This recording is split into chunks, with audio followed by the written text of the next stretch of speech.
যুবক এখন Russia Ukraine ক্ষেত্রে এবং সেখান থেকে মোবাইলে ধারণ করা যুদ্ধের বাস্তব চিত্র তিনি তুলে ধরছেন সামাজিক যোগাযোগ মাধ্যমে। কিন্তু কে নীরব, কেনই বা তিনি এই যুদ্ধে অংশ নিলেন, আর এই যুদ্ধের মূল কারণটাই বা কি?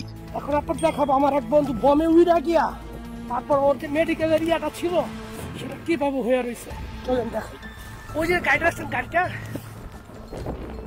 ওই যে দেখেন গাড়িটা, এই গাড়িতে মাল আনতে আইসাও বাস্ট হয়ে মরছে। আর ওর যে মেডিকেলটা উইরা আইসা পড়ছে এইছে দেখেন, এই যে।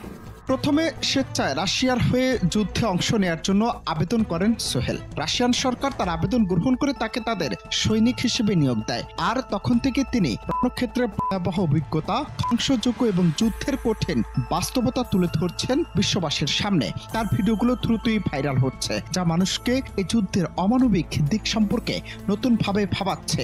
একদিকে প্রিয়জনদের নিরাপদ জীবনের আকাঙ্ক্ষা, অন্যদিকে নিজ দেশের প্রতি দায়বদ্ধতা। এমন এক কঠিন পরিস্থিতিতে নিজেকে আবিষ্কার করেছেন ভিন্নভাবে।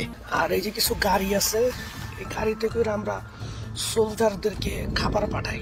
আর ওই দেখেন কিছু লোক মারা গেছে আমাদের সৈনিকরা, ওই যে এদেরকে আমরা প্যাকেট করছি হেড অফিসে পাঠায় দেবো।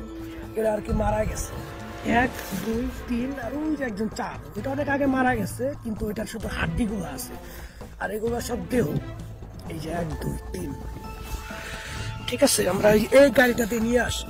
এই যুদ্ধের মূল কারণ নিহিত আছে গভীর ভূরাজনৈতিক প্রেক্ষাপটে। 1991 সালে সোভিয়েত ইউনিয়নের পতনের পর ইউক্রেন স্বাধীন হয়, যা রাশিয়া কখনো পুরোপুরি মেনে নিতে পারেনি। ন্যাটোর জোটের সম্প্রসারণ এবং ইউক্রেনের ন্যাটোতে যোগদানের আকাঙ্ক্ষা রাশিয়ার জন্য বড় উদ্বেগের কারণ হয়ে দাঁড়ায়। রাশিয়া বরাবরই ইউক্রেনকে তার প্রভাব বলয়ের অংশ মনে করে এবং ন্যাটোর প্রভাবকে নিজের নিরাপত্তার জন্য হুমকি হিসেবে দেখে।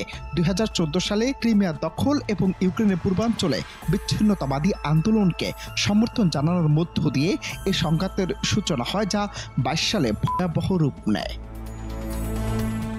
2022 সালের 24 ফেব্রুয়ারি শুরু হয় দীর্ঘস্থায়ী যুদ্ধে দুই পক্ষে অগণিত সৈনিক ও নিরীহ বেসামরিক নাগরিকের প্রাণহানি হয়েছে। হাজার হাজার বাড়ি ঘর, শহর অবকাঠামো ধ্বংসস্তূপে পরিণত হয়েছে। লাখ লাখ মানুষ শরণার্থী হয়ে দেশ ছেড়েছে অথবা দেশের ভেতরেই বাস্তুচ্যুত হয়েছে।